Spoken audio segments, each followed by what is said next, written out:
Manger sous la neige, c'est une sacrée surprise pour les enfants. Mais au-delà de jolis paysages, à l'étang Saint-Nicolas notamment, la neige reste une difficulté de taille dans la ville. Mais mieux vaut de la neige que des pluies verglaçantes, ce qui était initialement prévu aujourd'hui. Une dizaine d'accidents de voitures de faible importance est tout de même à déplorer.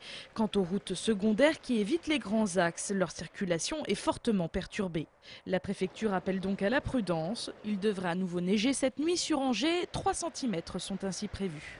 Un second passage de chute de neige est prévu pour le début de nuit, milieu de nuit. Pas très important non plus, pas plus important que celui qu'on a eu aujourd'hui. Et l'élément important pour la nuit prochaine, c'est que les températures vont se mettre à redescendre à nouveau. On est à peu près à 0 actuellement.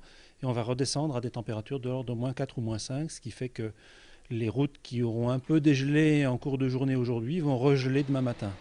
Attention donc si vous devez prendre votre véhicule demain, même si les grands axes seront sablés cette nuit. La préfecture vous conseille d'utiliser les transports en commun. Le réseau de la Cotra ne fonctionnera pas cette nuit, mais reprendra normalement dès demain matin. De son côté, le Conseil général de Maine-et-Loire a décidé d'annuler les ramassages scolaires pour demain. Les cars de transport scolaire sur circuits spéciaux ne fonctionneront pas, car le réseau routier ne sera pas dégagé. Par contre, les cars du réseau Anjubus, qui circulent donc sur le réseau routier structurant du département, pourront circuler dans la mesure où les routes seront dégagées. Cette semaine, Météo France ne prévoit pas de redoux. Les températures vont continuer de baisser jusqu'à -8 degrés.